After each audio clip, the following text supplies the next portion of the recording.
Ok, bendiciones. Damos gracias al Señor porque nos permite estar hoy en la ponencia número 8, ya del segundo mes del Seminario Bíblico de Invierno. El tema que estamos tratando este mes es homilética en tiempos de crisis. Y como le habíamos enviado al grupo de WhatsApp, vamos a tratar el tema a grandes rasgos, no profundamente, pero para que tengamos una idea de la salud emocional del predicador y el tema del llamado a predicar, ¿ya? Me acompaña el pastor Roberto, que él es pastor de Pan de Vida en el Templo Bethesda de Los Nogales.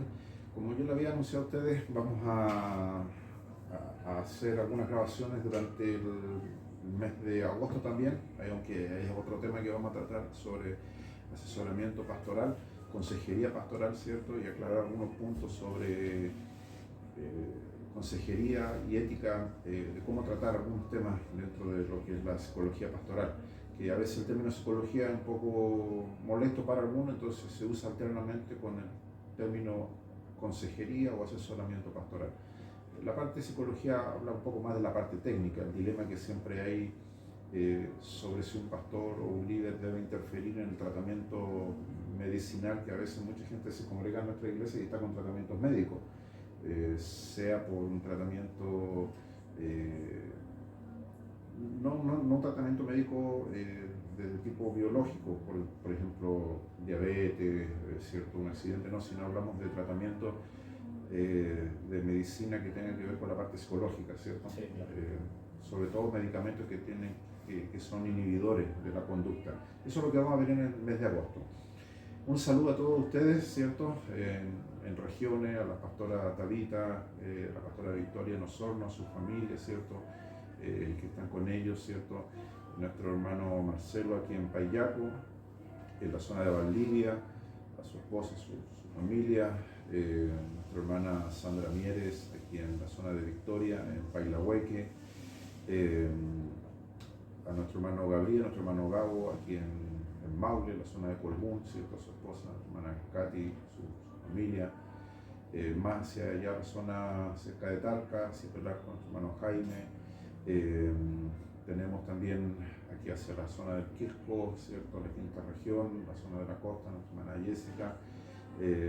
Hacia la zona norte, nuestro pastor Ángel, la pastora Rebeca, ¿cierto? En Chincolco. También ellos comparten parte de esta charla a hermanos de su iglesia y es muy bueno también que lo hagan.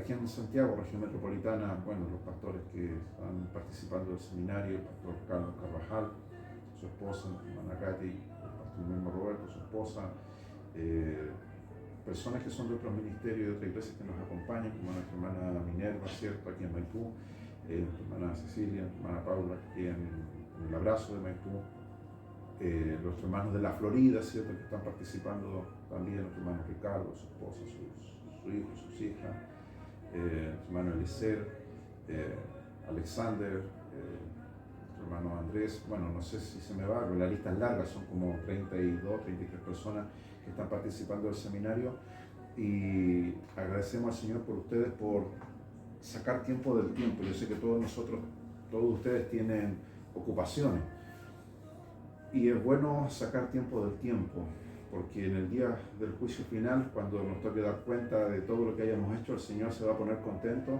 cuando vea en nuestro registro de que a pesar de que teníamos nuestros quehaceres, hicimos el bien en tomar tiempo para abrir las escrituras, estudiarlas, leerlas. Sí. Va a ser triste y trágico cuando muchos cristianos en ese tiempo el Señor les pregunte, y bueno, ¿por qué usted no se dedicó? Y la gente tenga las excusas, no tuve tiempo, no me alcanzaba el tiempo, y las excusas que siempre la gente pone.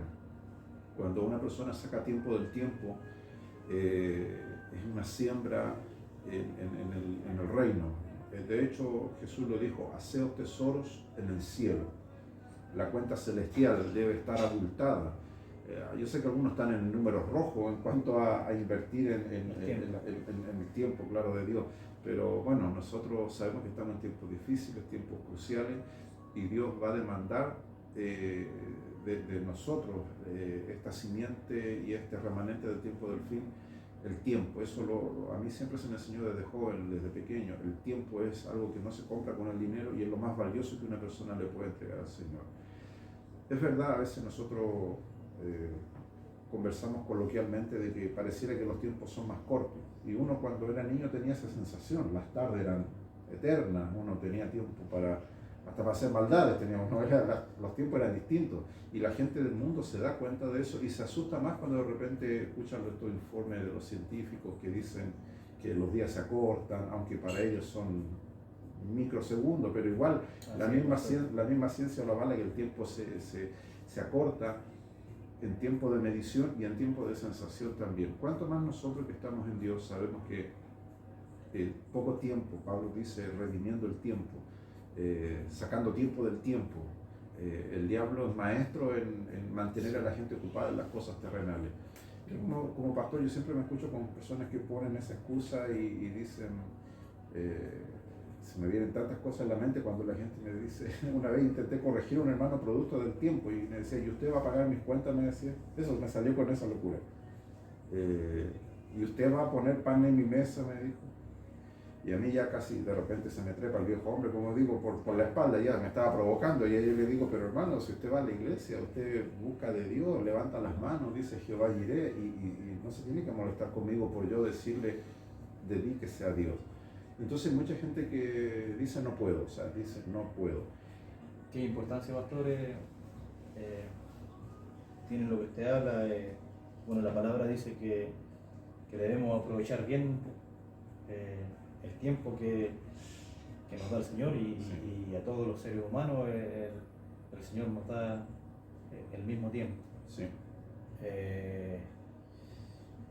Hay veces que, bueno, cuando las personas estamos trabajando e invertimos este tiempo en la obra del Señor, conozco un caso muy cercano, una tía que mi abuela, muy devota, muy cristiana, ella servía a Dios y le dijo a su hija un día, joven, le dijo, ella ya tenía 2 hijos, y le dijo, anda a hacer el aseo, le dijo, de la iglesia, y le dijo, y Dios te va a bendecir, le dijo. O sea, fijaba usted que cuando uno hace un trabajo en la obra del Señor, dice, Dios te va a bendecir. Sí. Pero vienen más lucha en el cristiano, pues, y deberíamos tenerlo como el Hijo de Dios debería tener esto como una normalidad. Sí. Bueno, para acortar el testimonio de esta hermana,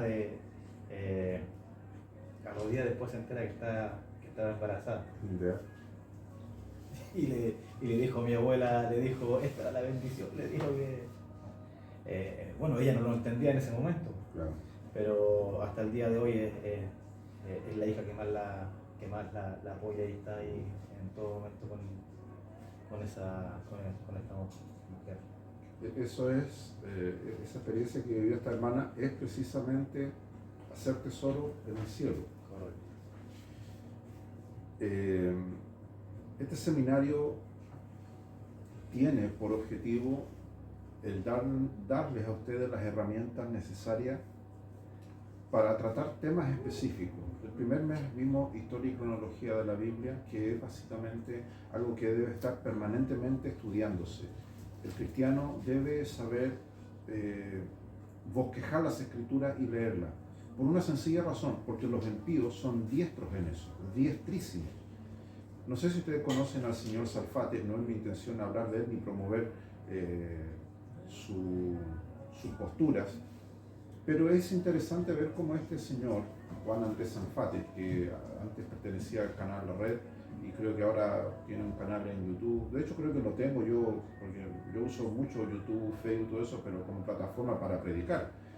Entonces, increíble, una vez yo lo escuché hablar a él del arrebatamiento, Biblia en mano. Habló del arrebatamiento. De hecho, ustedes pueden buscar el video, se lo puedo enviar después. Claro, en el set o en el programa de televisión, rodeado de tipos mundanos, todos hijos del diablo, hijos de Belcebú. pero ni uno se burló, es lo impresionante, o sea, porque él hablaba no con una convicción, sino que hablaba, aquí viene el punto, conociendo las escrituras, porque el conocimiento es intelectual. Y él decía, leía los versículos y decía, los cristianos van a desaparecer.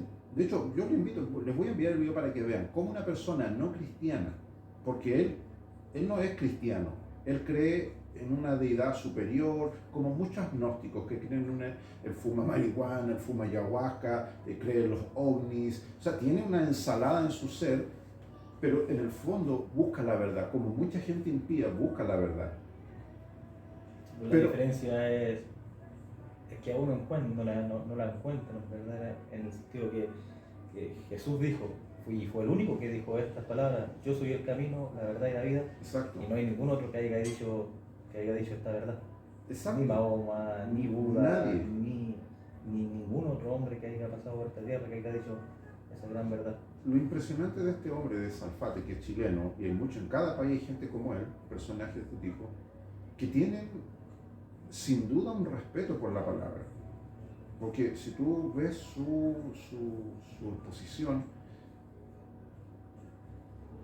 él habla con una vehemencia que yo quisiera ver en los cristianos. Pero ¿por qué no la tienen? Porque muchos cristianos, ahí viene el tema de la historia y la cronología bíblica, no saben, se pierden. Y este tipo no era un capo. Abría la Biblia y sabía que Apocalipsis se escribió en tal fecha, que lo escribió tal hombre, o sea, tenía los conocimientos básicos de una teología. Evidentemente una teología no guiada bajo los principios pastorales, porque la teología como ciencia también es una herramienta que estudian muchas personas no cristianas.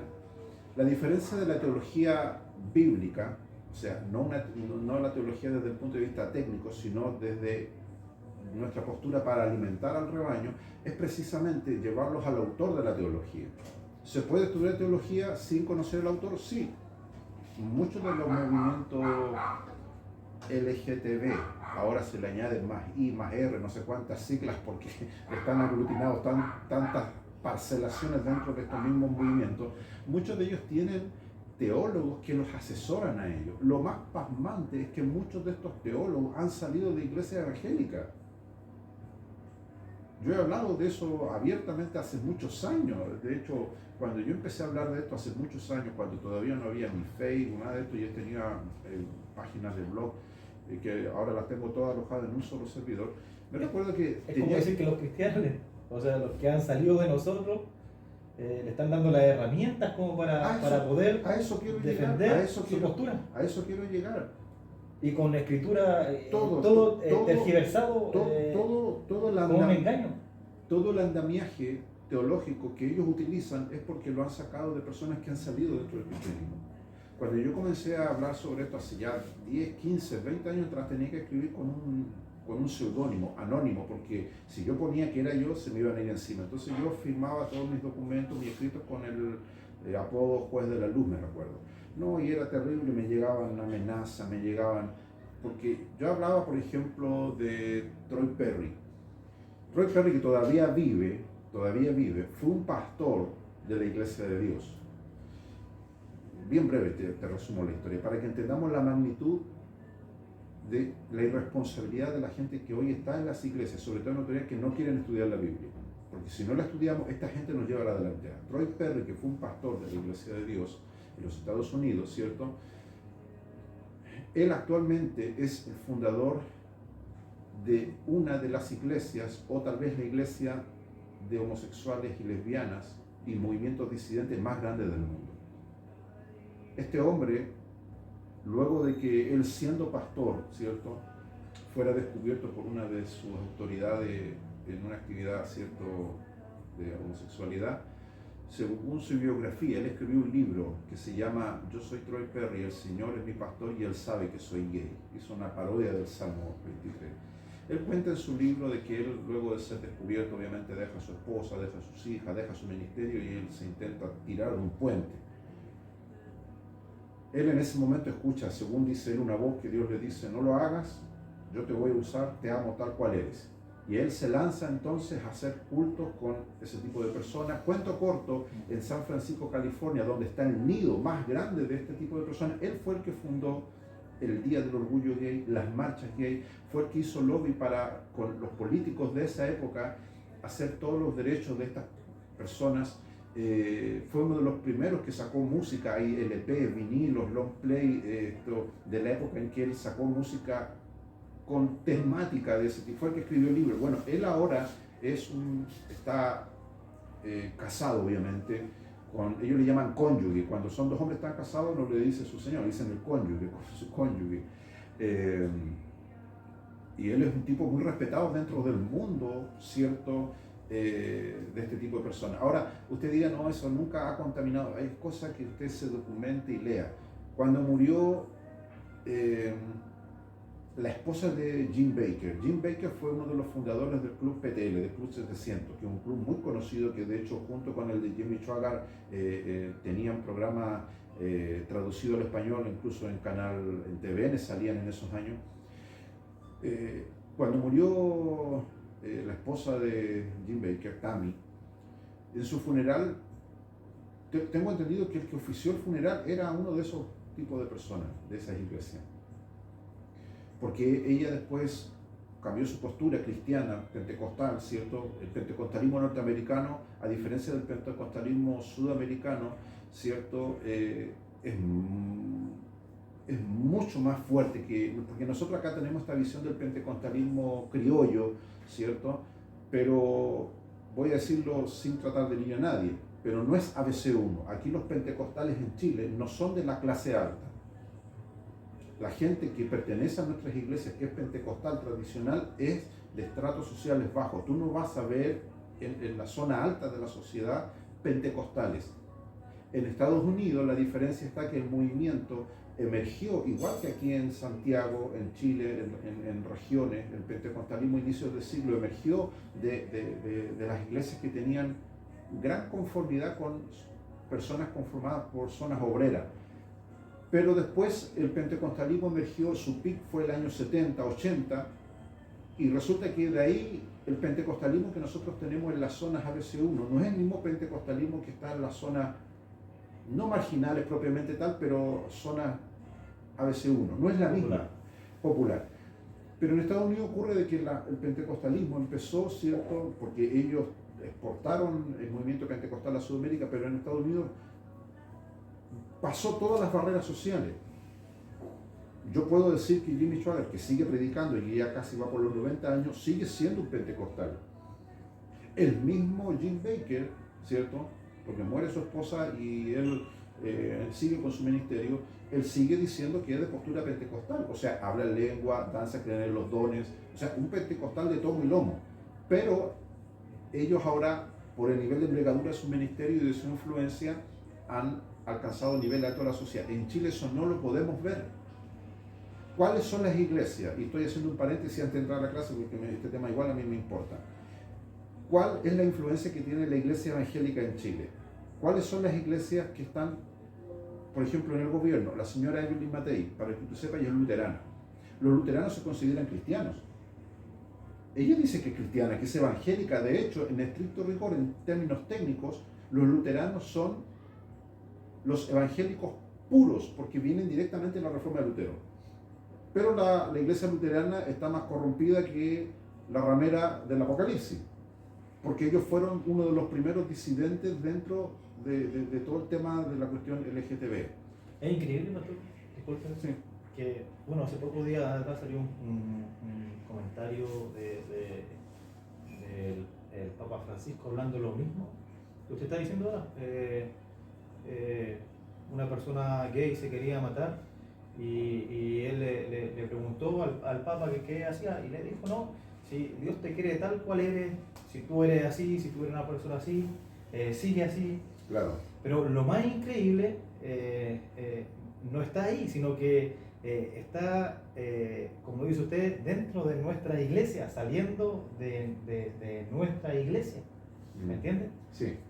Es exactamente el mismo formato, el mismo Es el tema, mismo. la misma postura. Ahora, la locura de esto es que el Papa, ¿cierto? El Papa Bergoglio, él y todas las personas que están en altos rangos de la Iglesia Católica no son tipos bobos, no son estúpidos, no son ignorantes. Estudian a lo menos 12 años en un seminario. Muchos de ellos saben latín, muchos de ellos saben griego. O sea, no son tipos que digan, no entiendo lo que dice la Biblia. Ellos saben clara y perfectamente lo que la Biblia dice y saben clara y perfectamente que lo que ellos están haciendo es tergiversar la Escritura. Y pasa lo mismo con gente dentro del cristianismo. Exactamente lo mismo. Entonces, ¿por qué yo tengo tanta vehemencia como pastor, como maestro, en decirle a nuestra gente, a nuestros líderes, a nuestros hermanos, a ustedes que estudien y se preparen? Porque toda esta gente, todos estos lobos rapaces, un lobo rapaz es rapaz porque si el lobo no tuviera uñas y no tuviera dientes, el lobo no haría nada. El lobo lo que haría sería, te mordería con su fauce y te apretaría, pero no te lastimaría porque no tiene dientes. La ferocidad, valga la redundancia de esta, Pablo dice, lobos rapaces, está en su dentadura y está en sus garras. Eso es ejemplificado, ¿cierto?, en cómo Satán dota a estas personas, ¿cierto?, de una manipulación de las escrituras tan grande. Entonces, cuando nosotros, que justamente un tema que vamos a tocar ahora, quería hacer esta introducción para precisamente hablar de esto, acerca del llamado que tiene que tener el predicador y de la salud emocional que tiene que tener el predicador. Se suele hablar mucho de que dentro de la jerga evangélica, dentro del lenguaje cristiano, nosotros tenemos muchas frases, muchos términos que parecieran buenos, pero en el fondo no son bíblicos. Porque lo hemos usado durante tantos años que lo hemos patentado. Y si fuera posible, yo sé que mucha gente estaría dispuesta a agarrar una hoja en blanco y ponerla entre medio de la Biblia y hacerlo pasar como escritura. Una de estas formas de pensar es decir, yo dejo que Dios me guíe. Nos basamos en el texto del apóstol donde dice que el Hijo, el que tiene el Espíritu de Dios, es guiado por Dios. Sí, es bíblico, es claro, pero yo no puedo tomar o condensar en un solo texto de la Escritura, ¿cierto?, una experiencia de vida que yo hoy, a todas luces, por sus resultados, puedo decir de que está llevando a gente al error. Hay mucha gente, la característica de todas estas personas es decir, Dios ha hablado a través de mí. Si usted ve la postura del obispo Edir Macedo, ¿quién es? Él es el fundador de la Iglesia Para de Sufrir, que en Chile ya cambió de nombre y en muchos países cambia de nombre por problemas legales que tiene, lavado de dinero, un montón de cosas. Edir Macedo y mucha de esta gente que son de sectas, pseudo sectas cristianas, pero pastor, ellos dicen que Dios habla a través de ellos, que son oráculos, como oráculos de Dios. Y eso mismo lo vemos en las iglesias muchas veces. Nosotros que somos pastores, que tenemos que estar a veces como buenos atalayas, de que no se levante, como a veces nosotros decimos en el lenguaje cristiano, un profeta, un vaso, que usando ese ropaje de decir, Dios me ha dicho, Dios habla a través de mí, puede tirar algo sobre la congregación que si el pastor, el que está ahí custodiando el rebaño, no pone atención, va a suceder un problema. Claro. Pasa esto, pastor, en un principio puede pasar por ignorancia de la escritura, pero la palabra dice que nadie va a pasar por inocente, y es por eso que el Hijo de Dios cristiano debe informarse, debe escudriñar, debe estudiar, debe entender, debe tratar de lo que no entiende, tratar de escudriñarlo y bueno, primeramente ponerlo por práctica. Porque ahí ya la persona, si fue por falta de ignorancia, en un principio está bien, pero sigue ignorando. Pablo en una parte dice, no ignoréis, sí. ¿Me entiendes? ¿Y qué es lo que nos está tratando de decir Pablo ahí? Es que no quería que esa iglesia fuera ignorante, ¿me entiendes, no? Ahora, usted mencionó algo importante. ¿Qué pasa cuando una persona muere sin haber conocido muchas de las verdades? Pablo, claro, dice, los que mueren sin ley serán condenados. Pero aquí es distinto cuando una persona, a sabiendas, ¿cierto?, participa o recibe o sigue lineamientos que están torcidos derechamente. Eso es una cuestión que ya entramos en otra área. Ahora, todo lo que se predique y se enseñe emana de quienes nosotros conocemos como pastores, en este caso predicadores y maestros. ¿Qué es lo que queremos ver ahora? Yo le envié al grupo de WhatsApp algunos versículos bíblicos son como 7 creo, 1, 2, 3, 4, 5, 6, 7, 8, 9 versículos bíblicos que tienen relación con lo que vamos a conversar ahora sobre el tema de la salud emocional del pastor o del predicador. Yo siempre hablo del pastor porque el pastor es el que siempre más predica. Y yo siempre a veces doy consejo a los pastores. Siempre un pastor debe tratar de predicar los domingos. El pastor, a no ser de que el pastor le dé el espacio a otro pastor, pero lo ideal es que el pastor sea el que alimenta al rebaño los domingos. ¿Por qué los domingos? Porque se supone que los domingos es cuando casi todos los hermanos pueden estar. Yo conozco muchos pastores que no son predicadores, porque no necesariamente el pastor tiene que ser predicador. Lo ideal es que el pastor sea predicador y consejero y maestro. Pero si el pastor no es ni consejero, ni maestro, ni predicador, a lo más tiene que ser consejero. O sea, sería pero contraproducente de que un pastor no sepa desenvolverse en el área de la predicación y de la enseñanza, y la guinda de la torta es que no sepa aconsejar. O sea, un pastor, su base es aconsejar, porque el símil, la analogía del pastor con la oveja es eso. El pastor alimenta a la oveja, ¿cierto? La nutre, la guía, la cuida. Entonces el pastor debe saber aconsejar, debe saber amonestar, debe saber dar un consejo bíblico, ¿cierto? Un consejo sabio, prudente, basado en la Escritura. Ahora, un pastor que no pueda predicar, porque no tiene el ministerio de la predicación, o que no sepa enseñar, ¿cierto? Debe darle el espacio dentro de los días domingos, ¿cierto?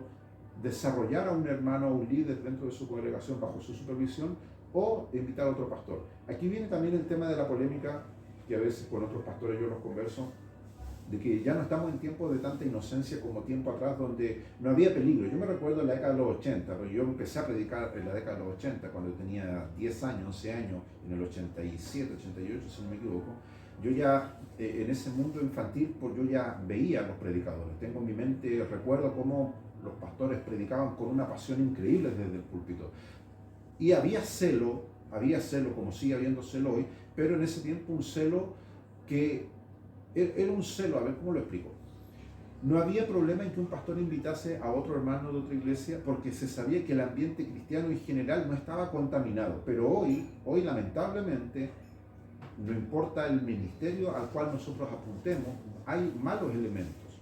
Entonces hoy no es tan sencillo de decirle a alguien, venga usted a predicar, y yo realmente no sé quién es esa persona. ¿Por qué? Porque hoy ya no es como en los años 80, en otra época donde el púlpito era respetado. Hoy el púlpito no es respetado. A usted le va a pasar, a mí me va a pasar de que si yo levanto la valla, levanto esto ¿cómo se llama cuando pasan los vehículos cuando uno paga peaje, ¿cierto? Sí, tiene un nombre, eso tiene un nombre, no sé el nombre, pero si uno levanta eso, va a pasar sin pagar el que está detrás. Yo he visto cómo han sucedido problemas enormes cuando se le pone a un pastor esta situación difícil de que trae un predicador, y ese predicador desordena, porque introduce herejías, introduce cosas torcidas de las escrituras. Entonces, siempre el pastor tiene que tener los cuidados de que quien predica en su congregación debe. Yo soy estricto en esa área. Yo sé que muchos pastores no lo son, pero tienen que tratar de seguir este consejo. Si usted invita a alguien a predicar que usted no conoce, que lo invitan por algún motivo, usted tiene que pedirle el bosquejo del mensaje. O sea, yo soy así, aunque dirán, no, eso ya es extremo, lo sé. Yo por lo menos soy así.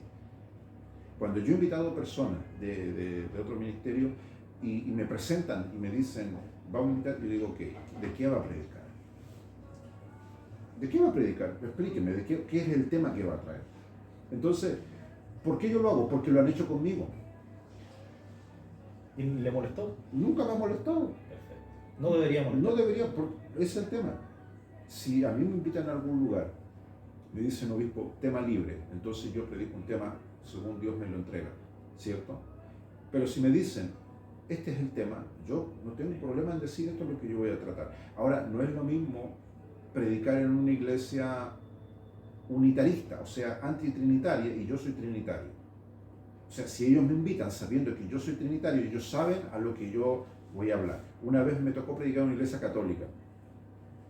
¿Y de qué hablé? De María.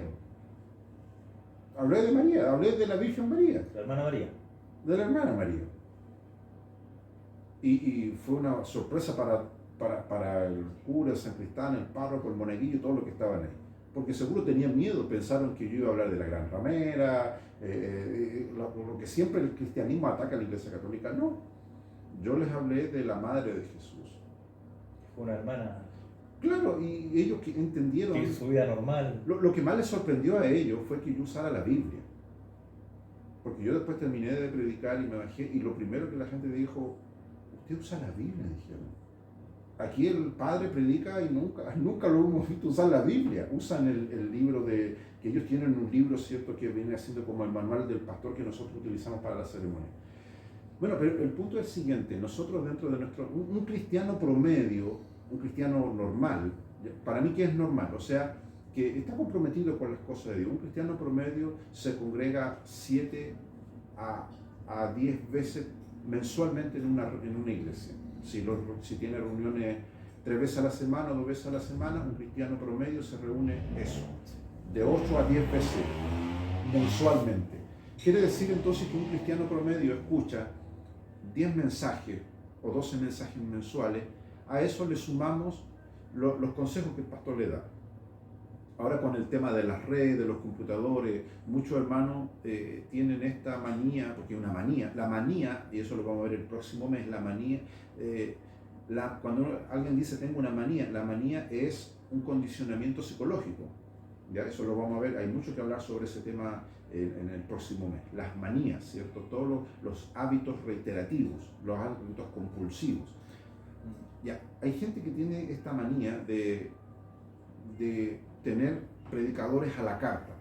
¿Cuál es la diferencia de los hermanos que se congregan en una iglesia? Nos damos cuenta, estamos en la iglesia del pastor Roberto, un día de domingo, predicando, el pastor le sale fuego por la oreja, predicando la palabra de Dios, pero nosotros que estamos desde el púlpito vemos la actitud de los hermanos. Muchos hermanos están así, otros están durmiendo, otros están mirando la hora. O sea, no todos están recibiendo, son muy pocos. Si eso es así, es un hecho. Mi experiencia de predicador lo he visto. O sea, tú puedes tener una audiencia de 100 personas o de 5, no interesa, menos de la mitad realmente recibe la palabra. El punto es de que este asunto de la tecnología ha hecho de que muchos cristianos, el cristianismo está como está producto de esto, porque muchos hermanos se alimentan a la carta. Cuando el hermano está en vivo, o sea, está físicamente en el templo, el hermano no puede darse el lujo, esa mitad que no está escuchando, de irse y pararse. Está ahí, está recibiendo los azotes de la palabra. Pero cuando la gente toma esta opción de no ir al templo, no congregarse, está viendo un mensaje y le pone pausa. Lo sigo escuchando mañana, dice. O simplemente no lo escucha nada, o le pone pausa, va al baño, se hace su sándwich y come viendo un mensaje. Esa es la era en la que nosotros estamos viviendo. A nosotros como pastores nos cuesta asumir de que esa es la realidad a la cual a la gente nosotros estamos alimentando. El otro día conversaba con mi hijo, me decía, papá, y mi hijo me decía, tiene 19 y me decía, ¿por qué no hay líderes de jóvenes? ¿Se da cuenta? ¿Por qué no hay líderes de jóvenes? Eso me hizo pensar a mí. Qué buena. Entonces, yo también lo pensé hace un poco tiempo, pero dígame nomás su respuesta. No la tengo, si ese es el tema. Es que puta, lo que quiero llegar, pastor. Nosotros, como pastores que estamos en nuestro oficio, estamos inmersos a veces en otras circunstancias, en otras situaciones. Pero la gente que está detrás de nosotros, ¿cierto? ¿Puedo decir algo, pastor?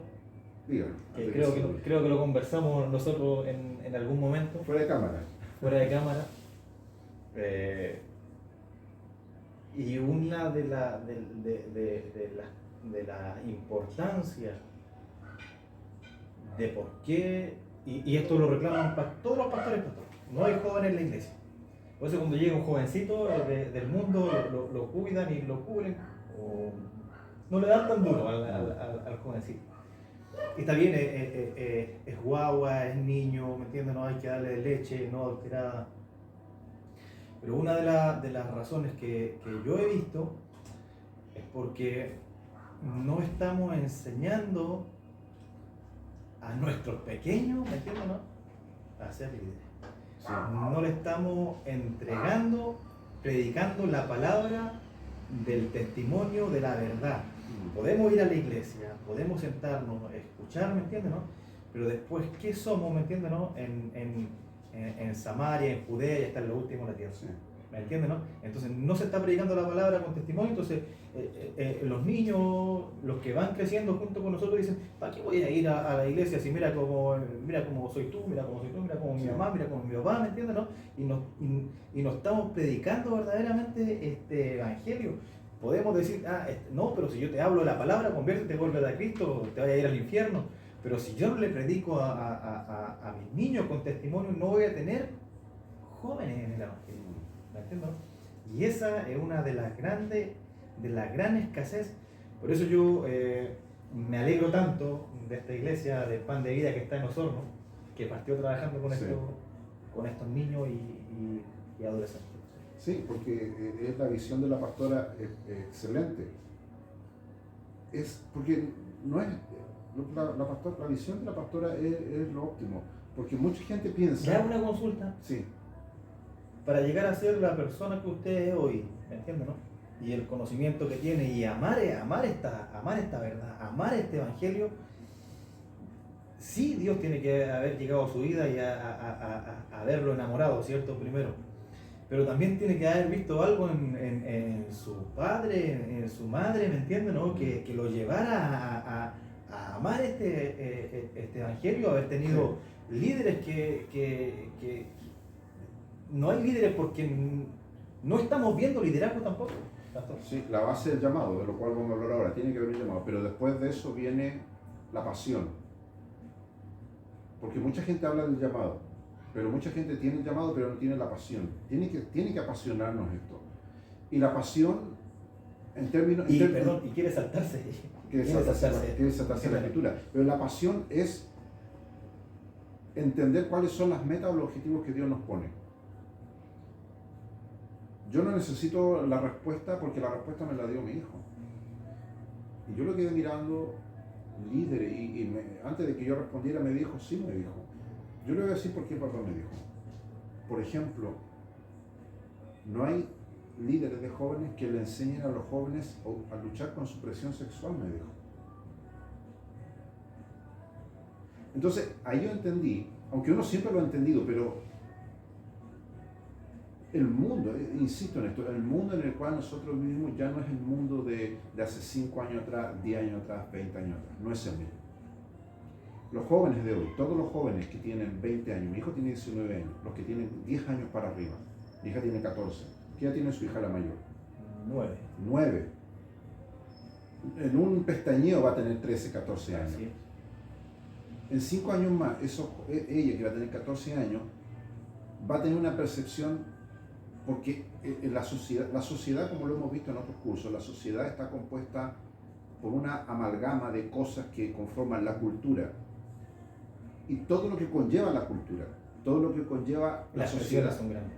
Todo. Ahora, en ese mundo donde los jóvenes se mueven, es distinto al mundo en el cual nosotros nos desenvolvíamos. Nosotros, en la época, y esta parte importante entenderla, nosotros, todos ustedes se criaron en una época donde conocimos el VHS, el cassette, las lavadoras, no había lavadora más tiempo atrás, Alteza, o sea, todo era un mundo lento, a eso yo quiero llegar. No era un mundo de lo instantáneo, de lo rápido. Nuestras cámaras fotográficas eran análogas, tenían o de 36 o de 12 fotos. O sea, yo no podía darme el lujo de sacar 1 millón de fotos como ahora tú lo puedes hacer en el celular, borrarlas, no, tú sabías que tenías todo limitado, todo pausado, era algo lento. Hoy los jóvenes, con todo el caudal de información que tienen, yo le puedo hablar a los jóvenes, le puedo hablar a mis hijos, a los hermanos, pero resulta que ellos después se meten en YouTube, en Facebook, en TikTok, en Instagram, en cualquier plataforma, y se dan cuenta de que el mundo primero está conectado. Ese es un concepto que a nosotros como cristianos nos cuesta entenderlo. Aunque hablamos en la Biblia, se nos habla de la Torre de Babel, que estaban unidos, pero todavía no logramos dimensionar que nosotros vamos a un mundo unificado. Cuando el anticristo venga, lo que él va a hacer, va a tomar los hilos de todas las cosas, de la cultura, de la religión, de la economía, de todo, y lo va a unificar. Eso ya lo tiene hecho, porque el mundo ya está globalizado, el mundo está en eso, lo que estamos nosotros... Está preparado el escenario. Entonces lo que nosotros estamos viviendo no es solamente una globalización desde el aspecto cultural y social, sino una globalización de pensamiento. Entonces aquí viene el punto al que yo quiero llegar. El rol de la iglesia. Jesús sigue hablando en los evangelios que la iglesia es la sal de la tierra, que somos la luz del mundo. Y Jesús pone la advertencia que la sal puede perder su sabor y que la luz, si se pone debajo de una mueble, no va a alumbrar. La parábola o la enseñanza de la iglesia que Jesús hace hincapié es para este tiempo. Es para este tiempo. Si se cortase la luz a nivel mundial, si no hubiese luz, si tuviésemos que retroceder a la época cavernaria, la sal y la lumbre, la vela, que por años y por siglos acompañó a la humanidad en su desarrollo social, volverían en gloria y majestad. ¿Cómo los antiguos preservaban la carne? En sal. La sal era para curar los alimentos, la sal era usada para asuntos medicinales, la sal se ocupaba como moneda de cambio, todos conocemos el término, ahí viene la palabra salario.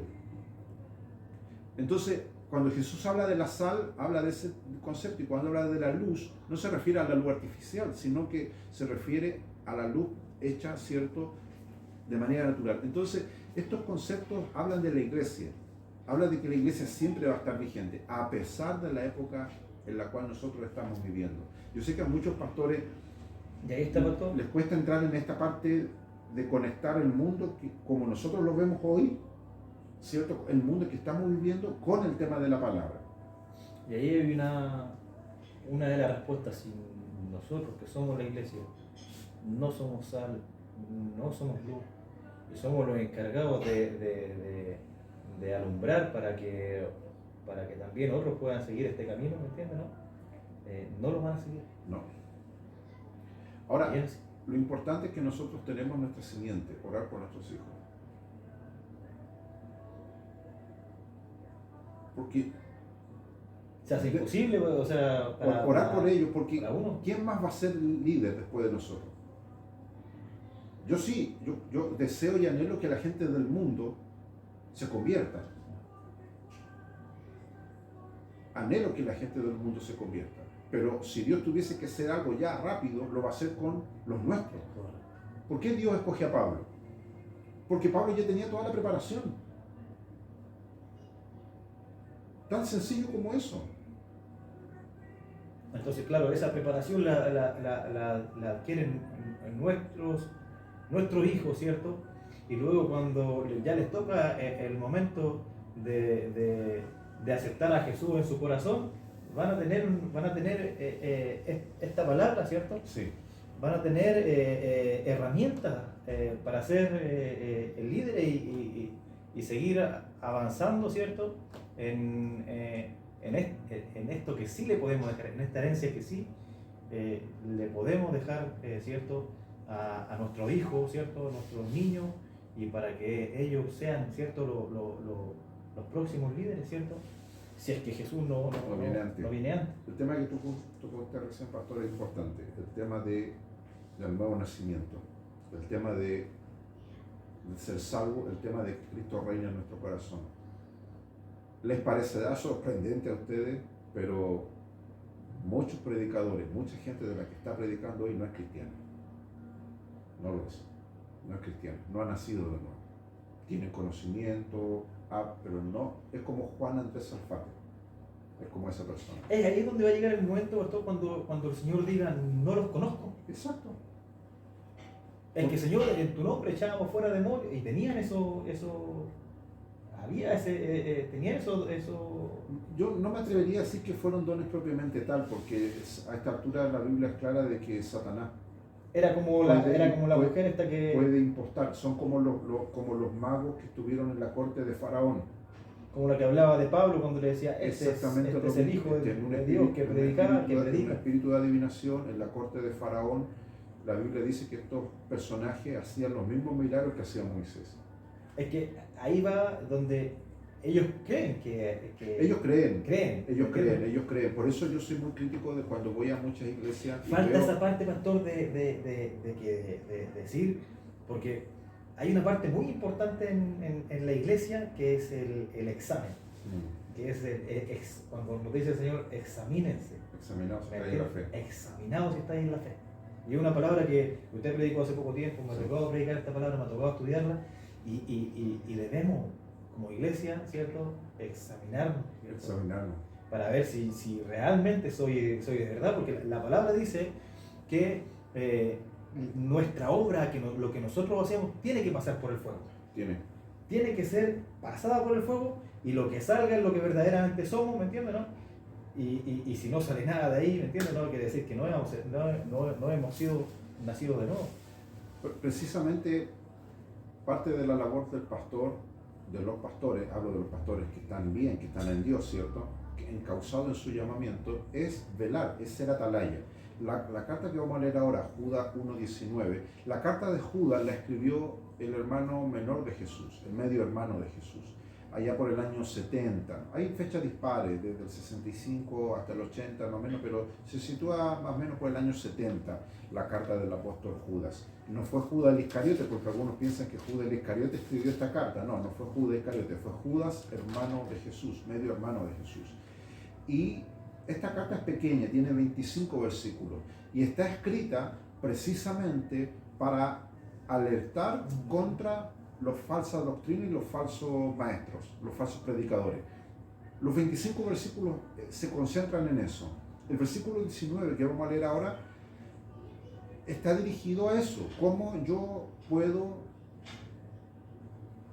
descubrir, cómo yo puedo desnudar a un falso predicador y su mensaje, a un falso maestro y su mensaje? Ellos tienen una característica distintiva. Judas habla de esto y escribe sobre esto. No sé, pastor, si me puede leer Judas 1:19. Vamos a comenzar algunos versículos.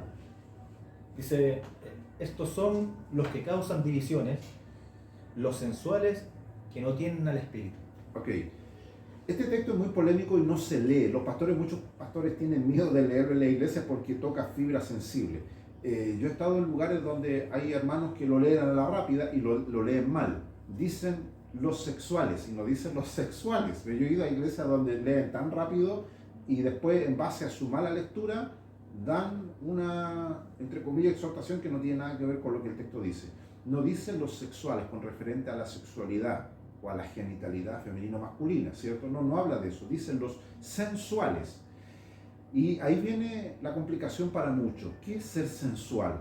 Porque en el mundo actual, a mucha gente le pasa esto, que lee la Biblia y utiliza el canon gramatical, el canon lingüístico mundano, secular, y yo no puedo usarlo. El lenguaje bíblico es distinto. Entonces, en el mundo, ¿para qué se usa la palabra sensual en el mundo? Cuando se le aplica a un hombre o a una mujer. Cuando tú dices, ve una mujer sensual, ¿qué quiere decir? Quiere decir que una mujer provocativa, ¿cierto? Atrayente. Supuestamente los hombres no son sensuales, pero parece que sí. También hay hombres que dicen que son sensuales. Pero ese término nosotros no lo ocupamos en las iglesias cuando una hermana se viste, llamémosle provocativa. No decimos que la hermana es sensual. ¿Por qué razón? Si en el mundo esa palabra se usa. Yo lo voy a decir por qué, por mi experiencia pastoral. En el mundo nosotros sabemos que la palabra sensual entonces se refiere a eso. Pero cuando nosotros estamos en la iglesia y vemos que una hermana, un hermano también puede hacerlo. Yo he visto casos de hermanos, ¿cierto?, que tienen ese espíritu de sensualidad a flote. Pero se tiene ese cuidado y esa delicadeza porque sabemos que el ser humano, y aquí viene el punto importante que hay que tomarlo con pinza, se sabe de que el hombre redimido y no redimido, ¿cierto?, expresa, ¿cierto?, su sensualidad. Hablo desde el aspecto no cristiano. O sea, usted, yo, todas las personas que nos rodean, ¿cierto?, desde el aspecto no cristiano, la parte sensual es un hecho real. Porque la parte sensual es una expresión de nuestra masculinidad o de nuestra feminidad, en el caso de las damas. O sea, si yo a una mujer, y atención con lo que voy a decir, si yo a una mujer le digo o le enseño que no puede ser femenina, es precisamente lo que enseña el feminismo. El feminismo, estos movimientos locos que hay en el mundo, enseñan el feminismo mezclado con el embrismo. O sea, tú puedes ver a una mujer que biológicamente es mujer, pero parece hombre. No es femenina. No sé si se da cuenta. Sí, sí. Los hombres lo mismo. El otro día fui al centro a ver un tipo de barba. Tenía la barba larga pero rosada. Yo no sabía si reírme o no. Yo dije, este se escapó del circo. Y lo vi en una parte llena de edificios. Era un tipo parecido oficinista, pero... Y la mitad del cuerpo. La mitad, una tenía pantalón y la otra era una falda. Una pierna la tenía totalmente depilada y la otra toda peluda. O sea, era un híbrido, la mitad hombre y la mitad mujer. Me acordé del personaje de la guatona Candy. O sea, fue ese personaje de la guatona Candy, pero el club de la comedia tenía un personaje. Claro. Yo me recuerdo, me hacía reír mucho ese personaje. Algodón. Claro, era un personaje un cómico que siempre, nunca se pone serio. A veces lo han llevado a hacer entrevistas, el tipo no se pone nunca serio. Que hacía el personaje del ratoncito, de no sé cuánto. Él tenía un personaje que ahora ya no lo puede sacar porque la gente se le va encima, la guatona Candy. Bueno, este tipo era igual. Era un hombre, pero emulando rasgos femeninos. Y aquí viene el punto de la sensualidad. El tema de la sensualidad es un tema que se abarca dentro de la enseñanza de los matrimonios. O sea, un matrimonio, el otro día compartía con mi esposo un libro que es muy bueno, a veces lo leemos, que se llama El placer sexual ordenado por Dios. Aquí hago un paréntesis, aquellos que son solteros y están escuchando esta clase se tapan las oídas, son temas para matrimonio. Pero hay libros muy buenos que hablan sobre el tema de la sensualidad cristiana, ¿cierto? El tema de la feminidad, de la masculinidad, ese tipo de cosas. Hago todo este paréntesis para ver que en el mundo ese es el concepto de la sensualidad, que no tiene nada que ver específicamente con la sexualidad. Ahora, la Biblia cuando ocupa el término, y el texto lo dice, estos son los que causan divisiones, dicen los sensuales, que no tienen el espíritu. Entonces, ¿a qué se refiere los sensuales? Acuérdense que yo les he dicho a ustedes de que para ser un buen estudiante de la Biblia, tenemos que tener recursos. ¿Y cuáles son esos recursos? Son diferentes versiones de Biblia, ¿cierto? Y ojalá tener una versión, hoy día gracias a internet, usted puede tener y descargar. Yo al grupo de WhatsApp del curso le he enviado, del seminario le he enviado materiales buenos. No recuerdo si les envié la Biblia interlineal en griego y en español. Toda la Biblia que fue escrita en griego, el Nuevo Testamento, y el Antiguo en hebreo, ¿cierto? Y partes en arameo, la podemos consultar interlineal. Interlineal quiere decir que usted tiene la traducción en español y abajo en el idioma original y usted puede consultar, ¿cierto?, la interpretación gramatical literal. ¿Eso para qué nos ayuda? Nos ayuda para ir a la raíz del idioma. Todos los idiomas son limitados, hermanos. No existe esto como la Iglesia Católica que decía que el latín era el idioma angelical y el idioma de los ángeles. No, todos los idiomas son limitados, todos. Entonces, por eso el idioma, ¿cierto?, se actualiza. Hay palabras que caen en desuso. El español mismo tiene muchas palabras que caen en desuso. La Real Academia de la Lengua Española, la RAE, todos los años, ¿cierto?, saca una edición remozada del diccionario sinónimo y antónimo, el mismo diccionario en español, y nuestras Biblias se van actualizando. Lee la versión 1909, hoy día si tú se la pasas a un niño no la va a entender, y muchos hermanos adultos tampoco la entienden. De la 60 para adelante, la 2000, en fin. ¿Qué significa la palabra sensual? Voy a leer la versión interlineal, la griega. Esa está disponible en PDF igual, usted la puede leer. La Strong. Strong quiere decir uno de los autores, ¿cierto? Porque muchas de estas personas que Dios los ha usado para traducir los textos, ¿cierto?, son personas que han dado su vida a la parte lingüística. El área lingüística se divide en la gramática, en la fonética, en la sintaxis. Todos son términos técnicos, pero que ¿para qué sirven, dirá usted? Sirven precisamente para lo que dice Pablo, que traza bien, dice, la palabra de verdad. ¿Cuál es la diferencia entre un falso maestro y un falso predicador? Es que el falso maestro y el falso predicador va a agarrar todos los elementos y los va a meter en la olla y va a tirar lo que salga. El maestro y el predicador correcto va a trazar bien la palabra, va a trazarla con la ayuda y la gracia de Dios, le va a dar sabiduría y va a hablar lo que está escrito en la Escritura, no le va a poner ni le va a quitar. La palabra sensual, acá la tengo en la versión griega, la Biblia Strong. A ustedes les aparece cuando entran, por ejemplo, le aparece un gato, el gatito, ¿cierto?, o la rendija, y le sale un código, un número. En este caso, en Strong, en el griego, ¿cierto?, es 5591. Ese código sirve porque va en cadena. Eso usted lo tira y va encadenado con otras palabras similares que se usan en la Biblia. Dice, la palabra sensitivo, sensual es sensitivo, es decir, animado. Que más abajo dice su traducción en la Reina Valera es animal, natural o sensual, referente a los sentidos. O sea, cuando la Biblia dice, estos son los que causan divisiones, se refiere a personas que son guiadas por lo que sienten. Ahora, yo tengo una versión aquí, esta versión me gusta mucho. Esta Biblia es la versión viviente. Voy a leer ese mismo versículo 19. Dice, Judas 1:19. Voy a marcar. Quiere decir, pastor, que es las personas que causan división son las que hablan humanamente, ¿cierto?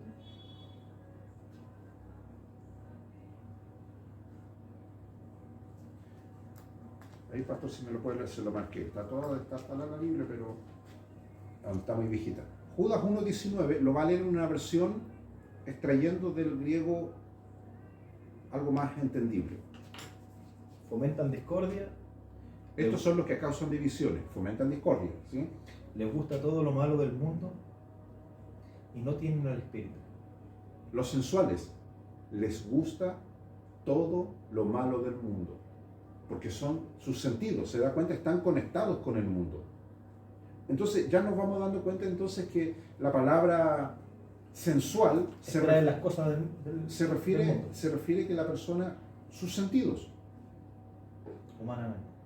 Ahora, Juan utiliza esta palabra, sí, claro, su humanidad. Juan utiliza esta palabra, Judas, perdón, a diferencia de Pablo. A Pablo le gustaba mucho utilizar el término carne. Esa palabra carnal, ¿cierto?, la debemos a Pablo. Pablo, en su calidad de gran maestro, hablaba mucho de la carne. La carne era el hombre irredento, o la vieja naturaleza en este caso. Pero Judas aquí lo enfoca de otra manera. Judas habla derechamente de una persona no redimida. Por eso Judas 19 dice, y es tajante en hacer la distinción. Por ejemplo, usted y yo somos nacidos de nuevo, pero el viejo hombre, ¿dónde está? Está crucificado con Cristo. Si yo no me disciplino, si usted le da lugar al diablo, si yo le doy al diablo, el viejo hombre va a tomar posesión y voy a volver al mundo. Eso es un hecho bíblico. Aquellos que dicen de que la salvación no se pierde, hay mucha contradicción en eso porque el nivel de descarriado demuestra lo contrario. Si la salvación no se perdiera, habría perseverancia de los santos. Y no había gente descarriada, no habían apóstatas, no habrían herejes. Toda esa multitud, esa marea de personas que se ha apartado de Dios es un hecho palpable y real de que las personas abandonan su compromiso, abandonan su fe. Entonces Pablo habla de la carne, habla del viejo hombre, de la vieja naturaleza. Judas aquí está hablando de personas que son sensuales, que derechamente no han nacido de nuevo. Eso lo dice en la siguiente línea. Los sensuales que no tienen al Espíritu. Y con mayúsculas, no dicen. No han nacido. Exacto, ¿se da cuenta la diferencia? Entiendo. Ya, entonces el apóstol Judas, toda la carta habla de falsos predicadores y de falsos maestros que comienzan, hay cualquier versículo que tome, por ejemplo dice, hablan de cosas que no saben, dice. Y les dan una paliza en todos los 25 versículos de los falsos maestros y falsos predicadores. Pero el punto culmine de esta epístola es el verso 19. Esto se refiere a todo este tipo de personas. Si usted lee los 25 versículos, se va a dar cuenta que se refiere a predicadores y maestros, gente que predica, pero que el apóstol dice, estas personas, dice, son los que causan divisiones, los sensuales. O sea, personas que más abajo dice, aquellos que no tienen al Espíritu de Dios. O sea, no han nacido de nuevo. O sea, se dejan Pablo, los carnales. No, aquí otro grupo, eso es lo que estoy explicando. Porque Pablo dice en Romanos, dice, ay de mí, ¿quién me librará de este cuerpo de muerte? Yo soy una persona nacida de nuevo. Sí, usted es una persona nacida de nuevo. Entiendo. El Espíritu de Dios muere en usted. Está crucificado. Pero ¿dónde está el Roberto de antes? Está crucificado. Está crucificado. ¿Se da cuenta? Está crucificado. Lo que dijo Pablo.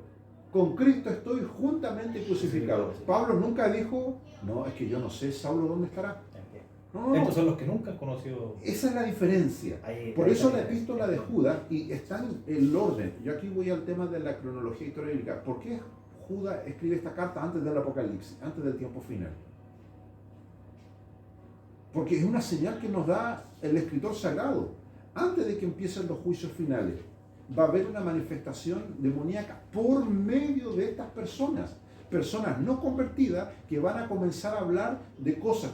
¿Qué dice, por ejemplo? Se van a levantar en la congregación. Exacto, dice algunos, Judas 1, verso 4. Algunos hombres han entrado encubiertamente, que desde antes habían sido destinados para esta condenación. Hombres impíos, dice, que convierten en libertinaje la gracia de nuestro Dios. ¿Cómo un hombre impío va a tomar la gracia de Dios para convertir en libertinaje? Aquí no está hablando de hombres redimidos, ni de gente que se descarrió ni apostató, no, sino derechamente está hablando, dice el verso 4, hombres impíos, lo dice el texto, hombres impíos, que dice que toman, que convierten en libertinaje la gracia de nuestro Dios.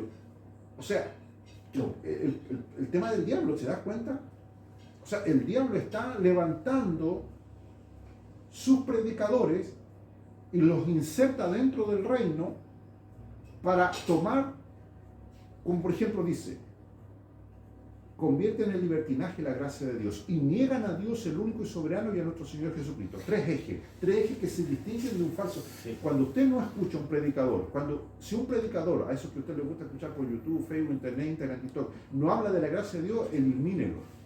Un pastor, un predicador, un maestro, tiene que hablar de la gracia de Dios, tiene que conocer la gracia de Dios, vivir la gracia de Dios, desmenuzar la gracia de Dios a través del Génesis al Apocalipsis.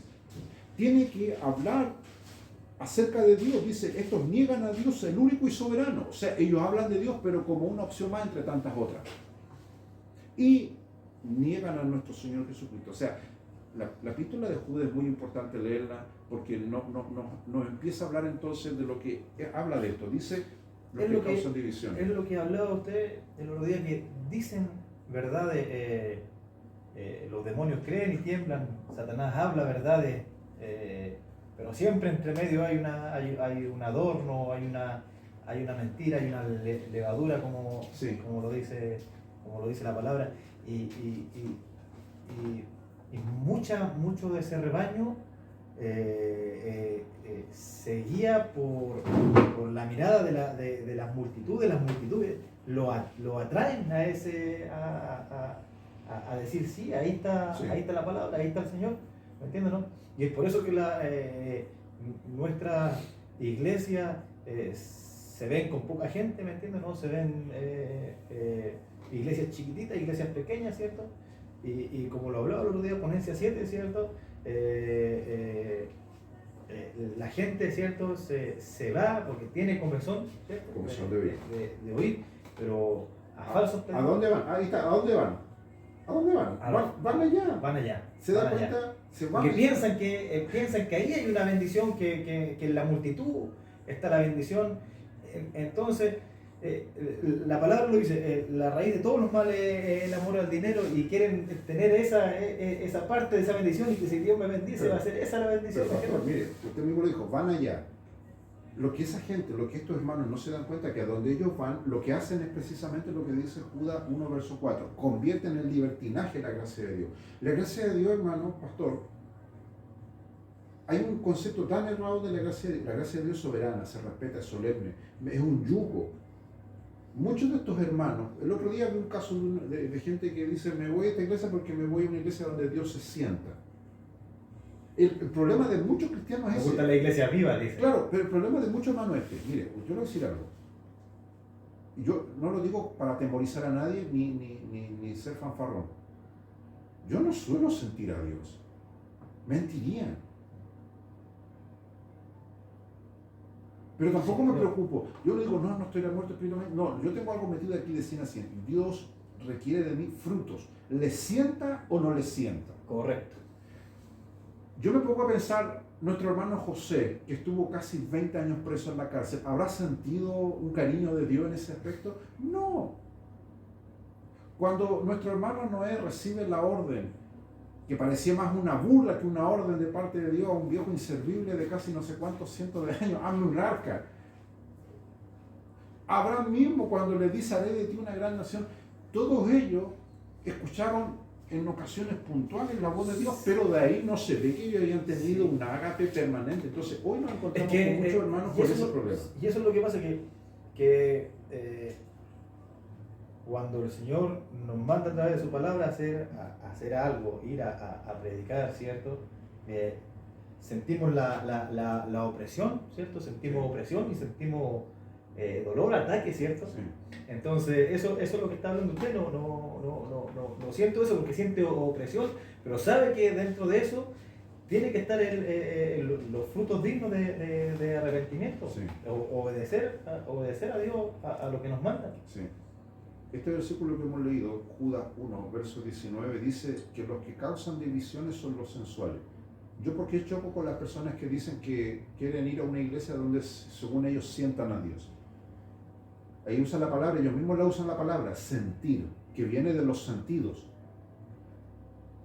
Claro, ellos mismos se echan al agua como nosotros decimos. Cuando una persona, esto es como Saúl, el caso de Saúl es el caso trágico del cristiano moderno, que aparentemente, ¿cierto?, sentía de Dios, pero llegó un momento que Dios lo abandona y parece que él no se enteró nunca y le llega la noticia a Samuel, siendo que Samuel mismo lo había puesto ahí como rey. ¿Y qué le dice Dios a Samuel? No lo llore más porque lo deseché. Y lo deseché porque él me desechó. Ocurre lo mismo con Sansón. Sansón, claro, con su cabellera musculosa, desbarataba ejército, pero después con la cabellera cortada, pero psicológicamente seguro la sentía, porque dice que se levantó de golpe y dijo en su corazón, voy a salir esta como tantas otras veces. Y él dice que no sabía que Dios lo había abandonado. Entonces, ellos apelaban a eso, al sentir. Ahora, cuando un cristiano está con esa tontera de decir, yo voy a un lugar donde yo quiero sentir a Dios, a mí me trae mucho conflicto desde el punto de vista teológico, porque Dios no está en mi arbitrio. Dios es el soberano, el creador de los universos, el creador de todo. O sea, Dios estará para esa jugarreta, Señor, vengo al templo para que usted me toque, para sentirlo como... Y Dios de arriba mirará, y este tipo...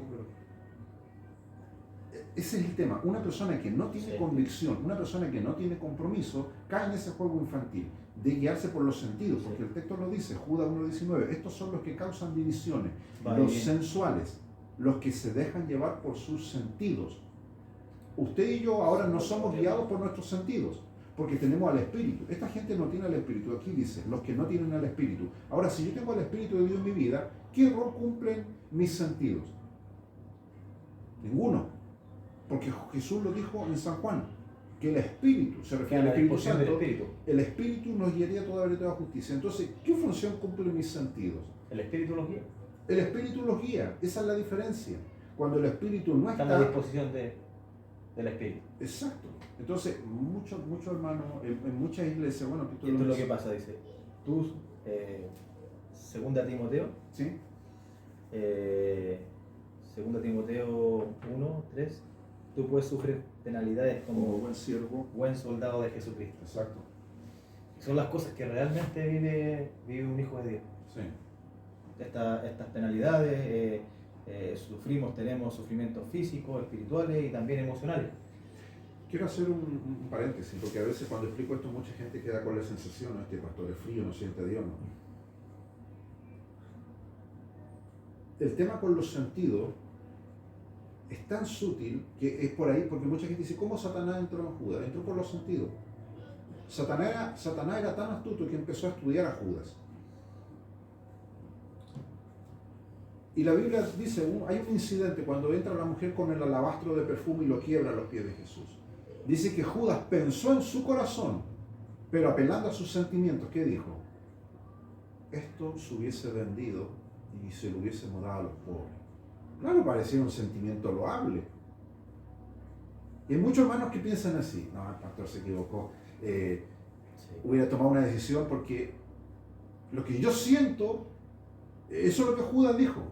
Judas dijo Jesús se equivocó. Sí. Y es lo mismo que pasa hoy, ¿eh? Es lo mismo, a eso yo voy, no sé Cuando si me los entienden. hermanos dicen eso deberían haberlo tomado y deberían dárselo a los pobres. Es lo mismo. Es exactamente el mismo pensamiento, pastor. Y ahí uno se puede dar cuenta, ¿me entiendes, no? Ya, ahí vamos que Judas es una persona que su criterio, sus determinaciones, sus acciones, porque todo va en orden.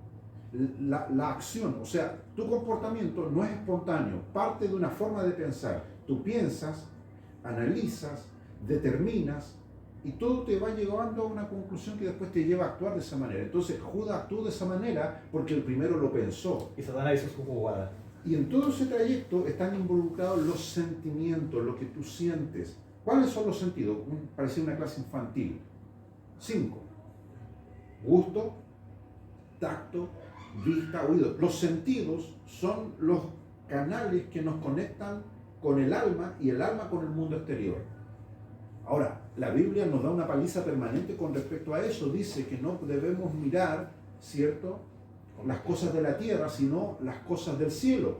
Dice que nuestra mirada no debe ser terrenal. Lo que le dijo el Señor ¿cómo se llama? Al profeta, no mires con tu... No mires con tus ojos. Entonces, la Biblia nos habla tanto de eso. ¿Y por qué entonces nos encontramos con hermanos que dicen, yo quiero? Porque ya el yo se antepone. Yo quiero ir a una iglesia donde yo sienta a Dios. Es que aquí no se siente. Y empiezan, y ellos son como los termómetros, ellos actúan como verdaderos termómetros. Sí, yo lo he escuchado, personalmente lo he escuchado, que dice, yo si voy a una iglesia, voy a ir a una iglesia viva.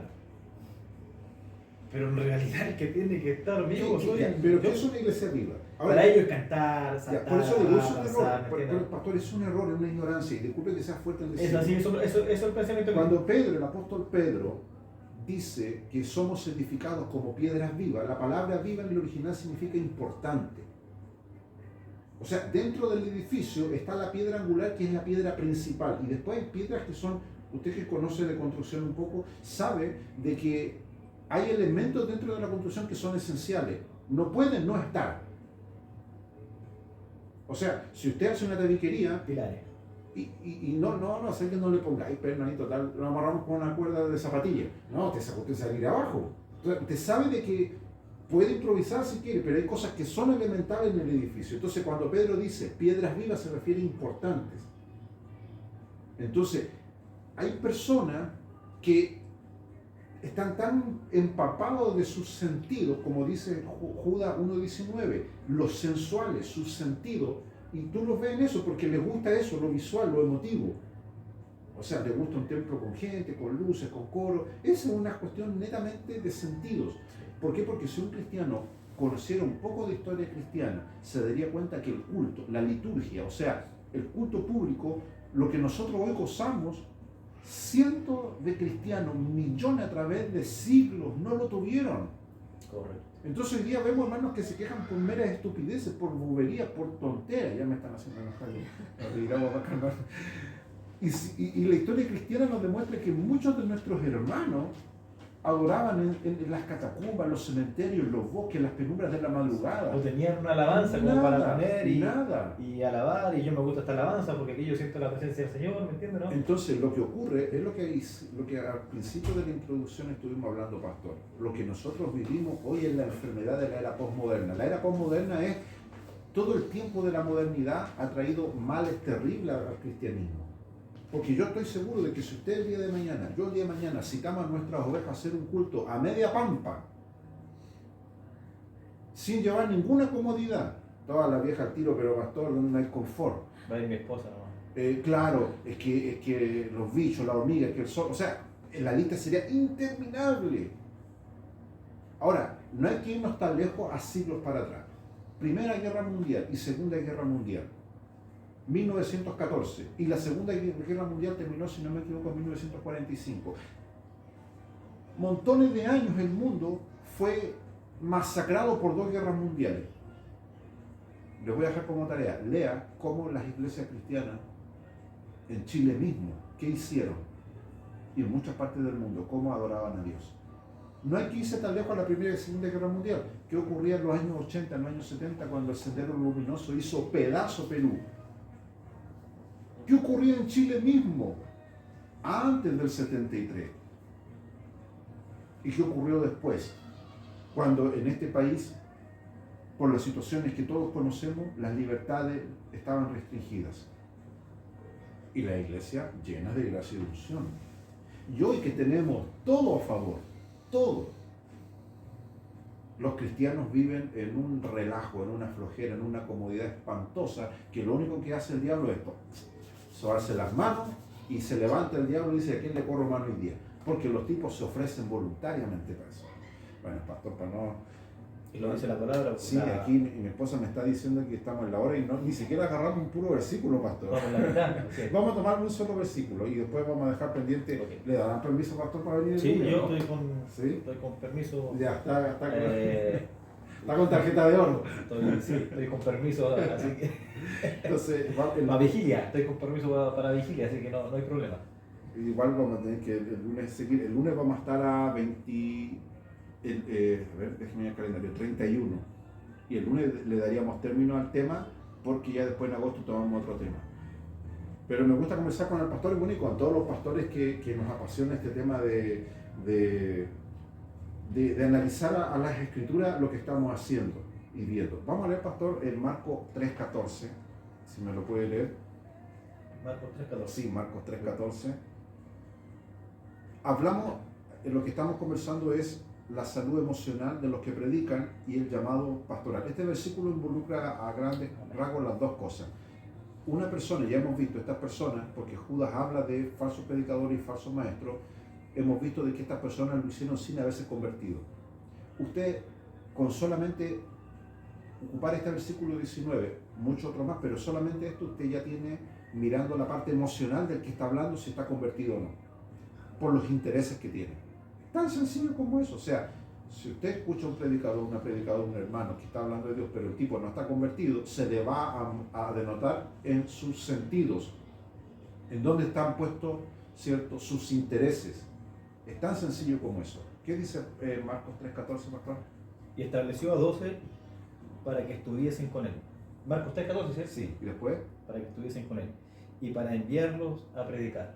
este versículo es uno de mis preferidos porque es un registro histórico y es el punto de inicio de la autoridad de la predicación de los apóstoles y por consiguiente de nosotros.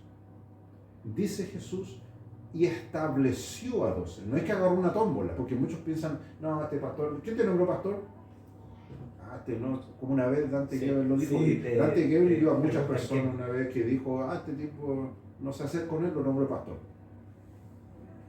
Hay gente que piensa eso, que como que nosotros fuésemos, porque existe ese concepto del pastor que es tonto, que es ignorante, que el pastor que o que es manipulador o que no manipula.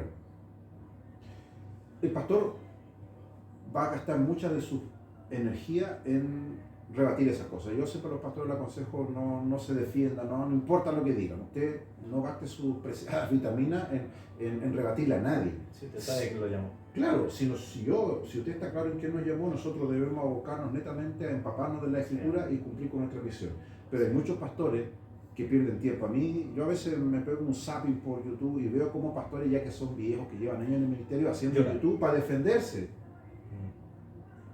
Haciendo YouTube, se dijo esto de mí, no lo crean, por favor. ¿Por qué yo tendría que defenderme si alguien dice una bobada mía?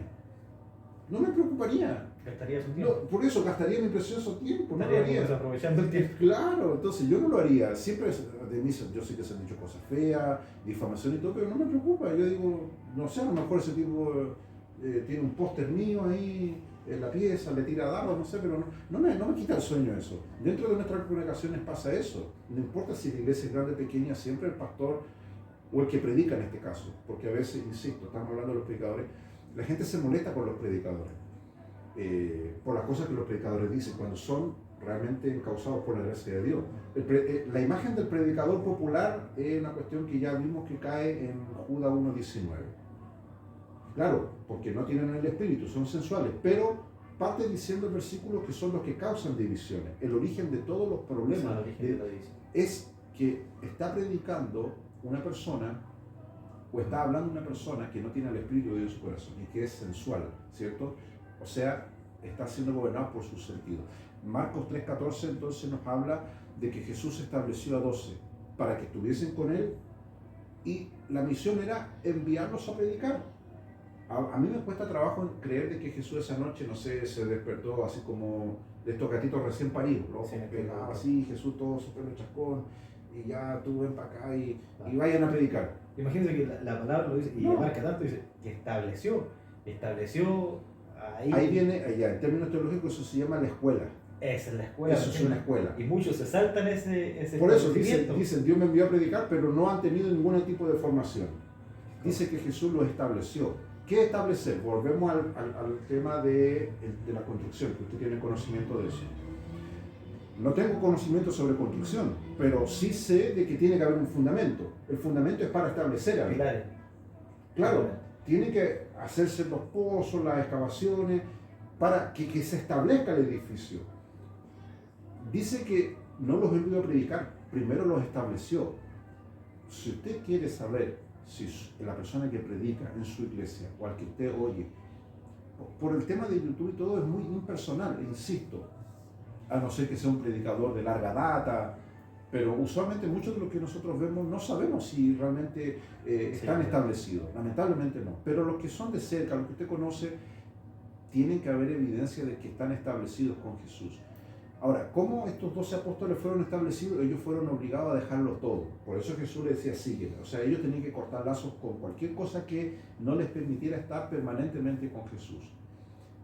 Yo siempre pienso, habrá sido tan maravilloso en la vida de estos 12 hombres haber estado 3 años completos con Jesús.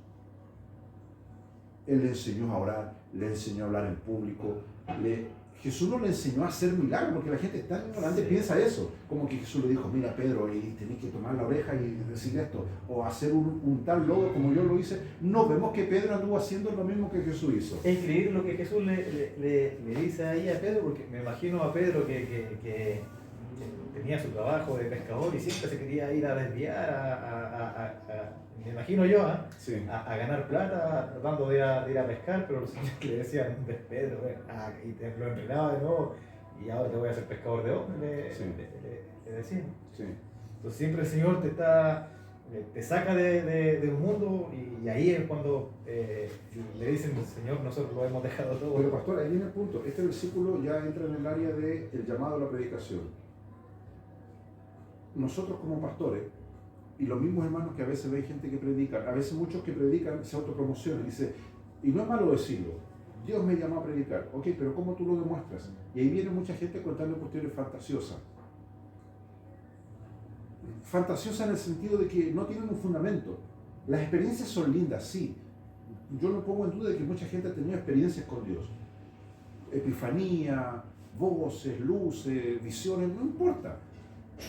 Pero si eso no está fundamentado, entonces yo he conocido muchos predicadores que cuentan cosas maravillosas, que ni uno la ha vivido. Incluso mucha gente descarriada, pastor, que ahora están descarriados, están en el mundo, que alguna vez del púlpito dijeron, Dios me llamó, lloraban y tronaban, pero como un apóstol. Y tuve visiones y yo he conocido gente que ha dicho que fue a la Nueva Jerusalén, que estuvo en el paraíso. He conocido casos de personas que han dicho que bajaron al infierno, que vieron jaulas con personas, pero manifestaciones fantásticas. Y que Dios les dijo que predicaran y ahora están descarriados. ¿Por qué? Ese es el punto. Porque Jesús dijo en Mateo 3:14, y los estableció. Después la segunda parte, para que estuviesen con Él y para enviarlo a predicar. Mucha gente le gusta la parte de predicar nomás y no están con Él, no tienen comunión. Son personas que no tienen comunión con Cristo. Sacan sus mensajes quizás de dónde. Entonces, hoy yo creo, pastor, de que debemos orar, porque Jesús nos enseñó a orar. Dijo, rogad pues al Señor de la mies que envíe obreros. Esos obreros son los que predican. Sí. Debemos orar. Señor, esta persona, principalmente los de nuestra descendencia, ora, Señor, llámalo al ministerio, úngelo, apártalo para ti, hazle un predicador, hazle una predicadora. Nosotros tenemos gente dentro de nuestra iglesia que derechamente y son sinceros nos dicen, yo no soy predicador, no quiero predicar, me da pánico ahí. Pero otro, Dios puede tratar con ellos, con otros en su corazón, en su celo. ¿Por qué Dios llama a Samuel? ¿No le salía más fácil a Dios reevangelizar a Elí? Si agarró a Matusalén, si agarró a Enoch, tipo viejos antes, los patriarcas antediluvianos. ¿Por qué Dios no agarró a Elí, le pegó una remojada, un arrepentimiento, una reevangelización y un Elí 2.0? Porque a veces Dios toma otros caminos y toma una persona totalmente distinta a Elí, un pequeño joven criado que empezó a oír la voz de Dios.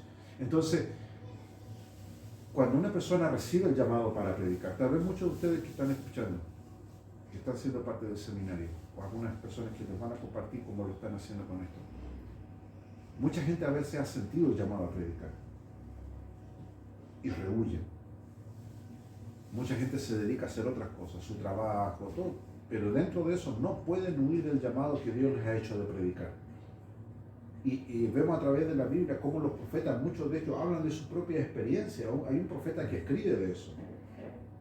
Todos nosotros los predicadores conocemos y se nos nuda la garganta cuando leemos a este profeta que dice, quise callar, dice. Sí. Quise dejarlo todo, quise olvidarme de tus palabras, porque me fueron oprobio y me fueron escarnio. Pero no pude, dice. No pude. Fue más fuerte, fue un fuego en mí, dice. Ese es el llamado. Ese es el llamado. Mientras el hombre, la mujer. Y en lo que vivimos, pastor, eso, vivimos eso, bueno, los que trabajamos en esta parte,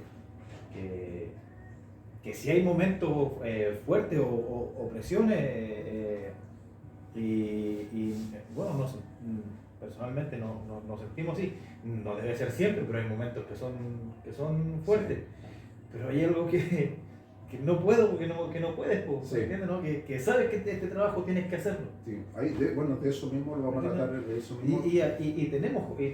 jueces que te dicen que no podías estar ahí, que por qué estáis ahí, ¿me entiendes? ¿No? Pero ni ellos mismos que dicen que son llamados no hacen ese trabajo, ¿me entiendes? Sí. ¿No?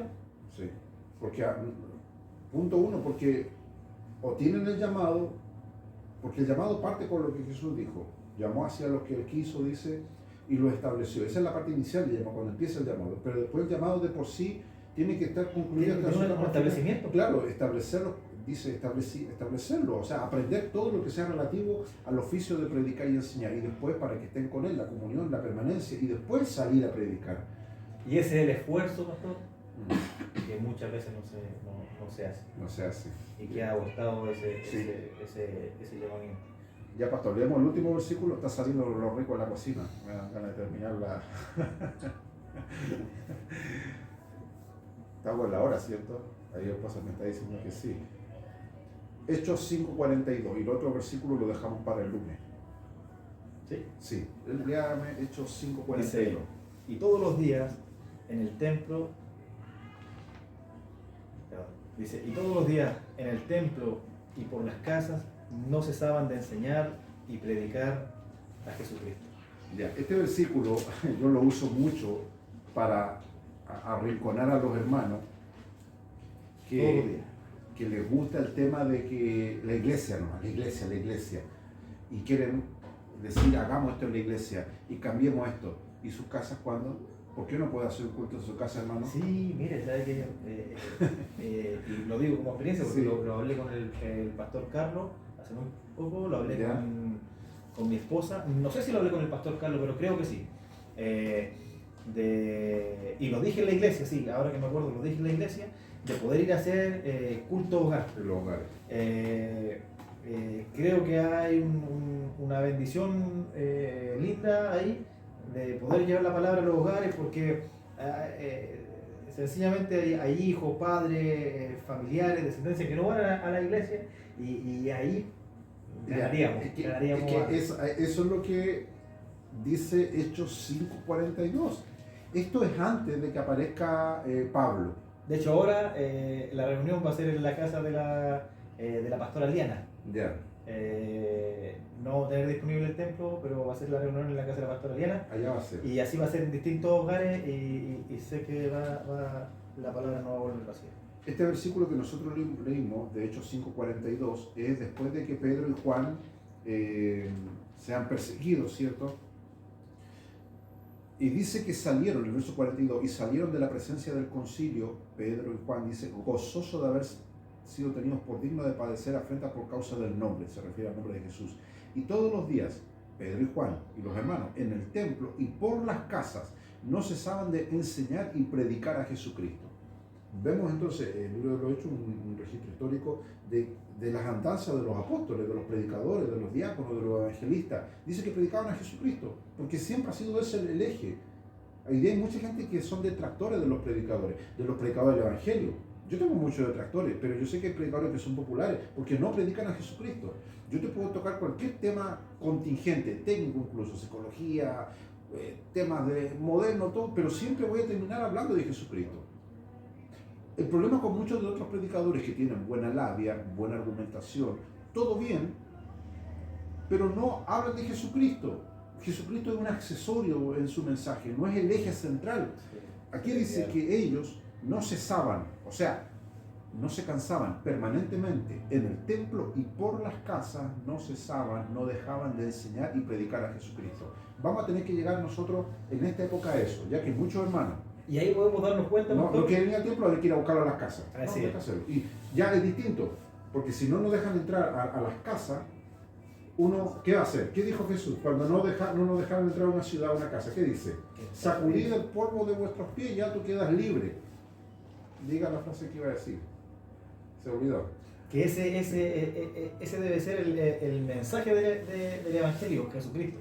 Lo que hicieron los apóstoles, hablar de que si Jesucristo no está en la fórmula, no es la palabra del Señor. Eso es lo que quería decir. Y de lo que habló el mensaje, habló Pedro, habló Juan el Bautista, y habló nuestro Señor Jesucristo en su primer mensaje: arrepentido y convertirse, que el reino de los cielos se acerca. Ok, ya llevamos 1 hora y media casi, ¿ya? Vamos ya... Pensé que llevábamos 20 minutos. Sí, no, sí, el minuto pentecostal. el minuto pentecostal se abren los cielos, somos arrebatados y volvemos después de un buen tiempo. Ha sido grato compartir con ustedes. Nos quedan los otros versículos, vamos a ver el lunes, 1 Timoteo 5, 17, que lo lean, Romanos 15, 20, Mateo 11, 1, Hechos 4, 29 y Hechos 6, 2, que hablan sobre lo que hemos estado conversando ahora, la salud emocional del predicador o del maestro y el llamado. Sobre la salud emocional vamos a hablar mucho el lunes sobre las presiones que tienen los que predican. Increíblemente, cuando nosotros tenemos que predicar, antes pasan cosas que a nosotros nos cargan emocionalmente, y a veces la gente no sabe de eso. A veces la gente a mí me ve, y yo a veces me dan ganas de aplicar los 5 ministerios, ¿cierto? Darle una bofetada cuando la gente me dice: pastor, usted siempre lo veo contento, lo veo fuerte, lleno de vigor. Usted no tiene problema, dice. Usted está relajado, como que vivo en un colchón lleno de dólares y con un harén prácticamente. Me pintan de esa manera, como que no tengo problema. Hay que entender algo. El mundo espiritual no voy a usar la palabra canaliza porque suena como muy espiritista esa palabra. El mundo espiritual se conduce a través de las emociones. Entonces, cuando un pastor va a predicar o va a enseñar, va a ser atacado de una u otra manera por los agentes malignos. Y siempre la salud emocional del pastor es importante, que es un tema de lo que vamos a hablar ahora el lunes, si Dios quiere. Dios les bendiga, ha sido una bendición compartir. El chat va a quedar abierto, así es que ahí pueden escribir sus preguntas, sus consultas también a mi WhatsApp. Si Dios quiere, entonces, pastor, usted me dice que el lunes va a poder estar aquí, así que el lunes vamos a continuar y vamos a terminar el lunes 31 con homilética en tiempos de crisis, y ya en agosto tenemos las últimas 9 ponencias sobre todo lo que es consejería, ¿cierto? Y asesoramiento pastoral, donde igual me gustaría grabar un tema con usted porque hay mucho tema que hablar sobre eso. Dios le bendiga, pastor, si quiere una palabra al final, una despedida. Que el Señor le bendiga, amen la palabra, compren la palabra, no la vendan. Que Dios les bendiga a su iglesia, y ha sido una bendición y gratamente poder hablar de lo que nos apasiona, que es la palabra del Señor. Bendiciones. Amén. Ya, Dios les bendiga, entonces nos despedimos. Bendiciones, que tengan buenas noches.